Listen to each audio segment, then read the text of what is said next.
Olá a todos, vamos agora iniciar a nossa segunda parte da nossa aula sobre avaliação do risco de viés. Eu sou o Roberto Almeida, integrante do BRISA e professor na Universidade Federal de Ouro Preto.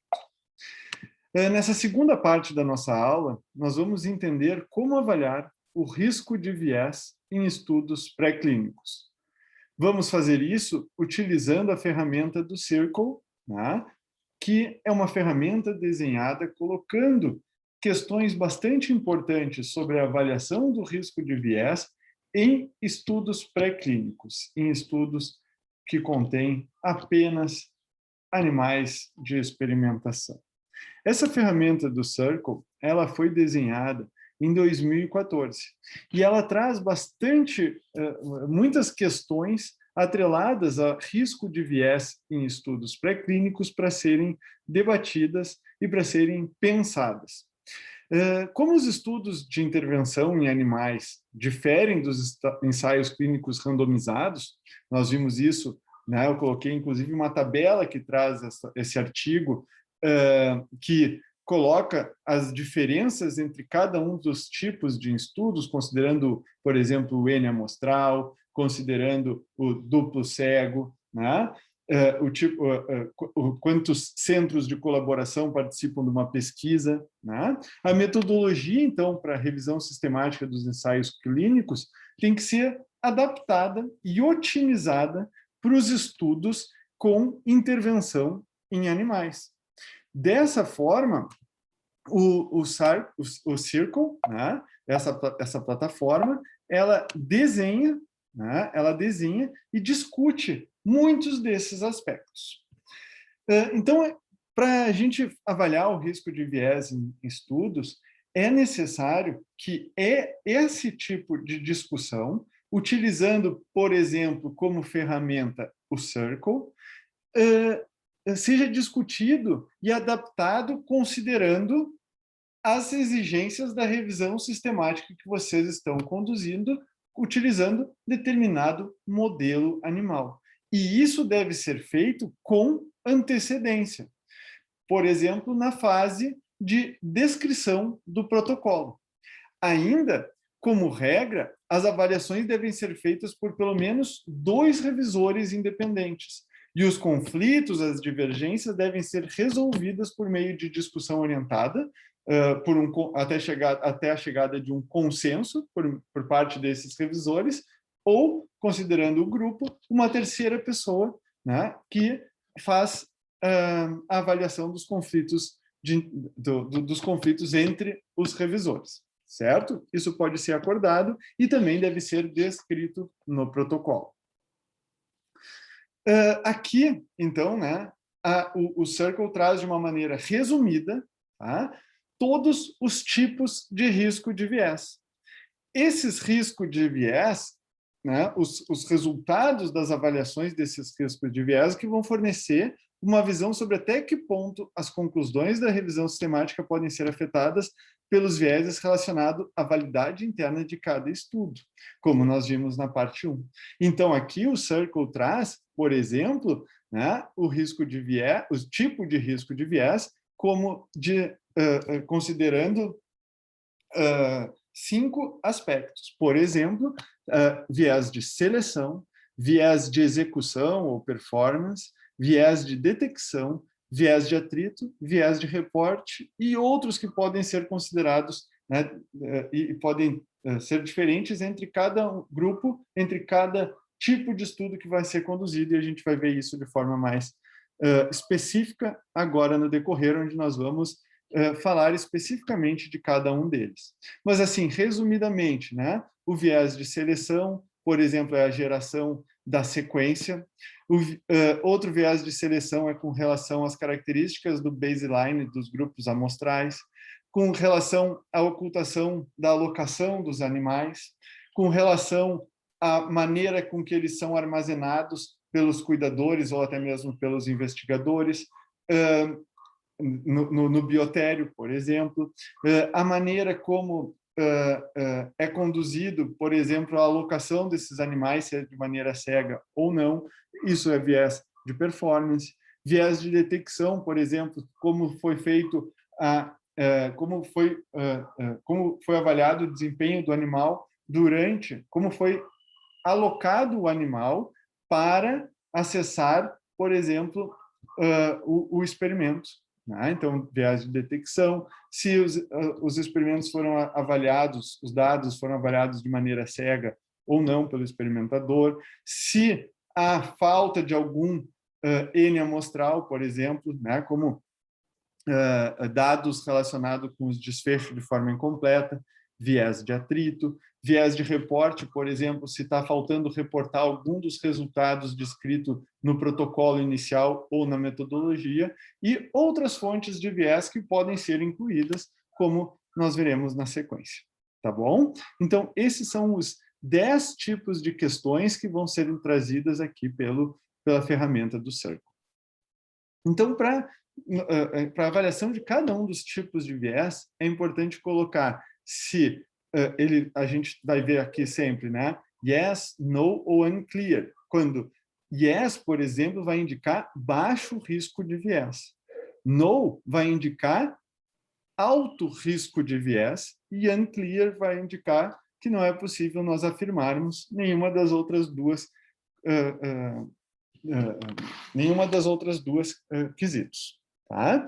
Então, por exemplo, aqui, na questão número 1, was the allocation sequence adequately generated and applied?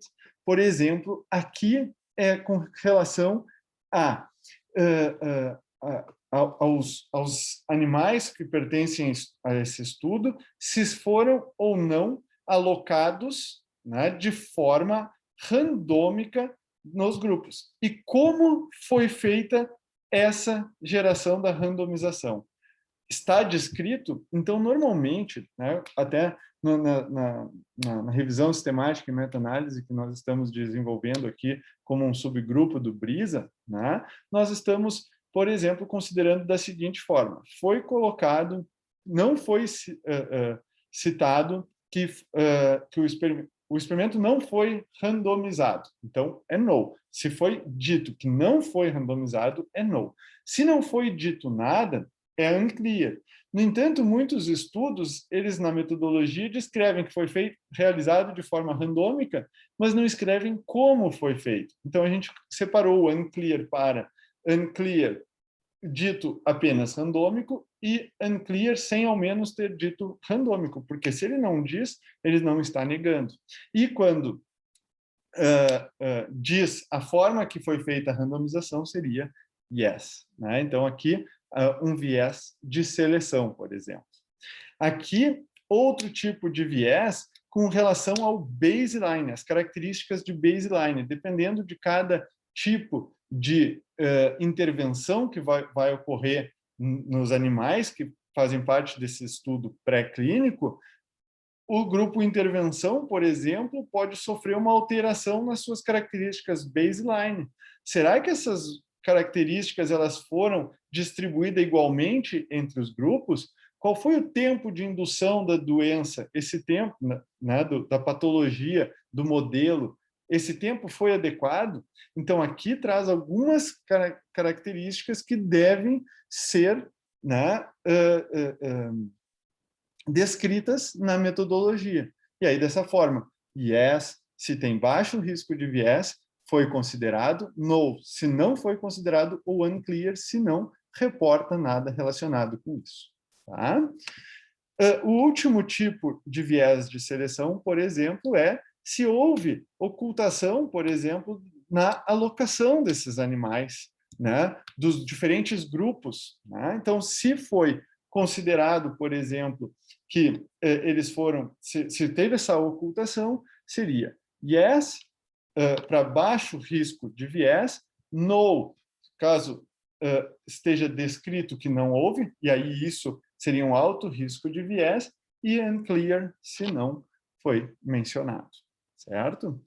No quarto item aqui, nós temos o viés de execução, ou também pode ser, né, lido como performance, também é entendido, se, por exemplo, os animais foram randomicamente armazenados, por exemplo, durante o experimento no biotério. Por exemplo, animais que vão ficar nas prateleiras de cima, animais que vão ficar nas prateleiras intermediárias, animais que vão ficar nas prateleiras no biotério mais abaixo. Isso, né, tem relação com desfechos, é sabido. Então, foi feito isso, né, foi pensado isso, baixo índice risco de viés. Não foi pensado e descrito alto índice de viés. Foi descrito que não foi, né? Na verdade, alto índice de viés, não foi descrito unclear. Tá? Ainda como viés de performance ou execução, né? E aqui seria como se fosse o duplo cego, né? Os cuidadores ou os investigadores são cegos ao tipo de tratamento de intervenção que cada animal vai receber durante o experimento. Isso é bastante difícil, né? Porque muitas vezes nos nossos laboratórios a gente sabe que o próprio pesquisador que está envolvido no estudo, que lidera o estudo, é que faz toda a sequência de experimentos, muitas vezes, né? Durante o nosso mestrado, durante o nosso doutorado. Então, aqui, caso seja uma terceira parte que cega aos tipos de tratamento, né? E que está tomando conta desses animais, aqui seria yes, para baixo risco de viés, no para alto risco e unclear, caso não esteja descrito. Tá? Ainda, agora, como um viés de detecção, é se, para avaliar, para submeter os animais a determinado protocolo experimental, por exemplo, os comportamentos, onde vão ser avaliados desfechos, as pessoas fazem essa designação de qual animal será submetido a determinado protocolo experimental, por exemplo, comportamento, de forma randômica, ou segue de caixa 1 a caixa 3, por exemplo, seguindo os animais na ordem para colocar eles para desempenhar determinado teste comportamental. Se foi realizado de forma randômica, baixo risco de viés. Não, se isso não foi feito e está descrito, unclear, se não está descrito. Tá? Ainda, viés de detecção, como foi acessado o desfecho? Né? Como foi obtido os dados de desfecho? Foi feito de forma cega? O experimentador que avaliou determinada performance de animal estava cego ao tratamento? Isso normalmente deve estar descrito na metodologia. Se está descrito, é yes, baixo risco de viés. Se não está descrito, é unclear, e se coloca que o experimentador sabia quais grupos estavam sendo, né, analisados, aí alto índice de risco de viés. Tá? Normalmente, hoje, principalmente para quem trabalha com softwares que fazem as análises comportamentais, quando essa análise é feita de forma automática, isso significa yes, baixo risco de viés, porque é como se fosse blind to treatment, certo? Depois nós temos o viés de atrito, né? Se há, por exemplo, dados incompletos. Por exemplo, na metodologia, o pesquisador diz que colocou 50 animais. Na legenda das figuras, somando o N amostral, né? O N de cada um dos grupos dá 40 animais.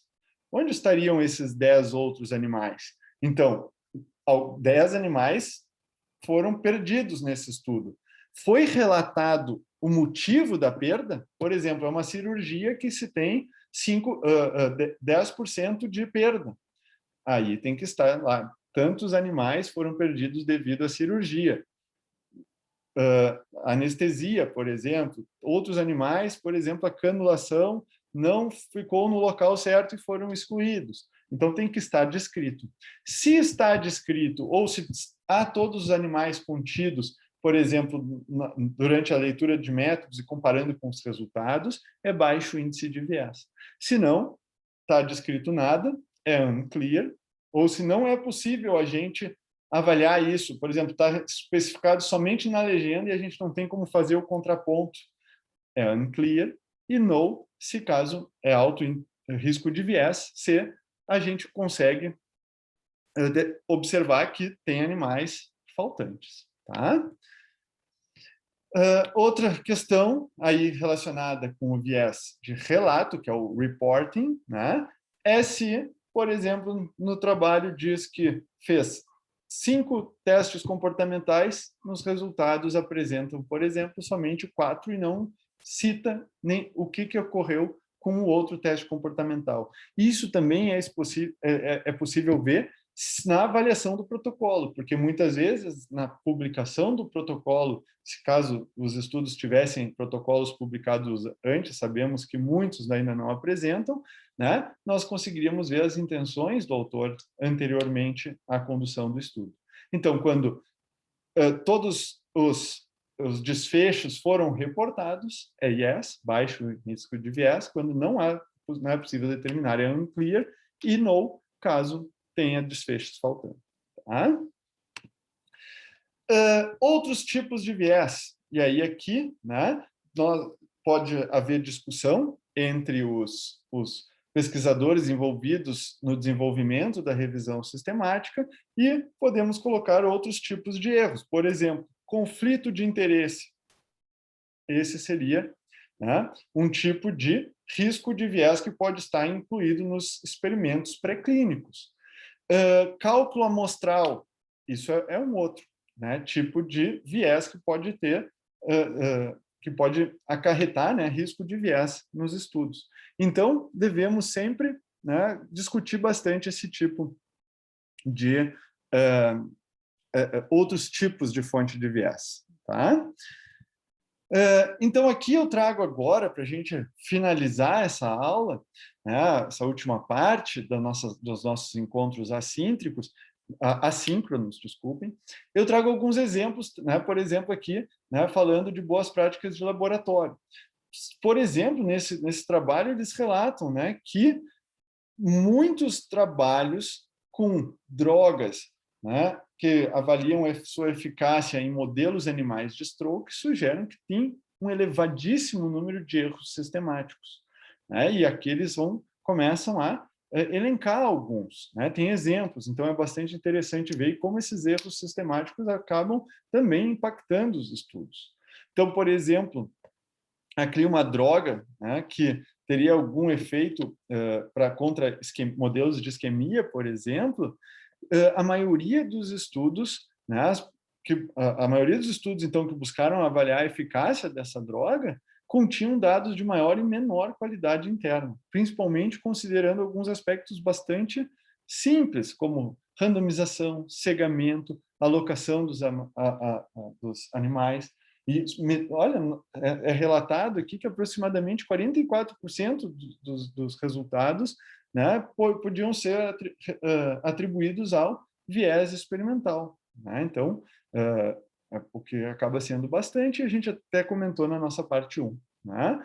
Então, apesar da importância amplamente reconhecida desses aspectos dos desenhos de estudo, análises conduzidas pelo Camarades, né, também um grupo aqui que está bastante reconhecido por revisões sistemáticas e meta-análises, né, sugerem que apenas 36% dos estudos relatam alocação aleatória para o grupo de tratamento e apenas 11% relatam ocultação da alocação, enquanto apenas 29% relatam a avaliação cega do resultado. Quando a gente vai fazer as avaliações do risco de viés, é bastante impressionante, né, porque isso parece, enquanto nós estamos aqui falando, bastante claro, a gente vai ver que realmente um grupo muito pequeno de artigos relatam isso.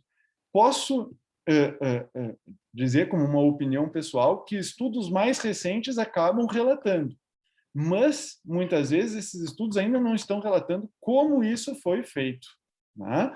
Nós estamos avançando, uma impressão minha, né, opinião pessoal, estamos avançando, mas ao mesmo tempo ainda há muito o que avançar, considerando, né, a melhoria da validade interna dos nossos estudos, assim como dos relatos.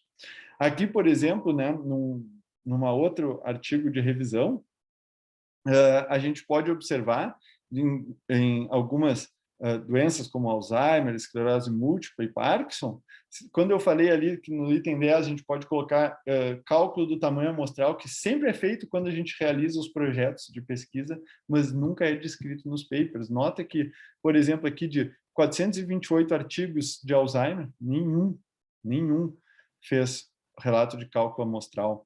De artigos aqui que tem um número maior, ó, esclerose múltipla, só 2 haviam feito. né? E até mesmo os outros itens, né, que nós discutimos, né, como, por exemplo, o acesso ao desfecho, ou a alocação aleatória dos grupos, ou a alocação de forma cega, uma porcentagem muito pequena, né, relatava isso, como vocês podem ver.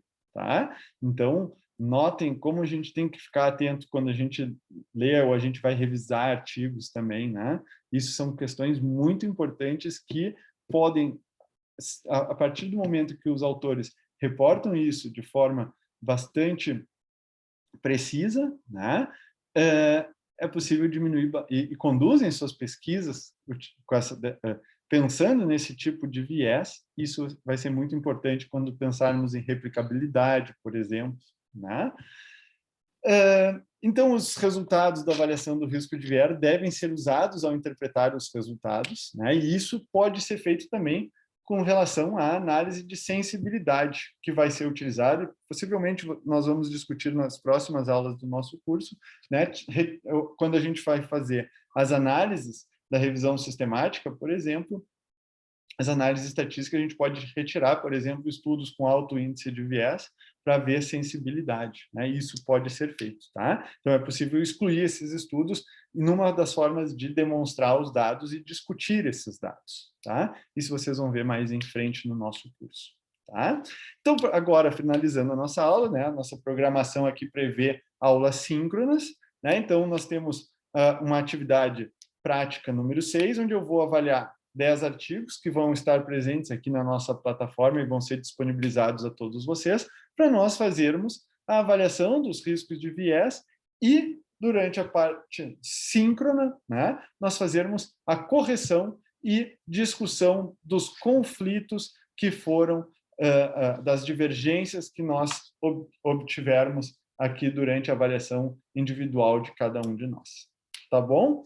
Então, foi um prazer estar aqui, né, nessa nossa atividade. Espero que todos tenham gostado. Desejo a todos um bom curso e foi um prazer para mim. Um abraço e meu muito obrigado.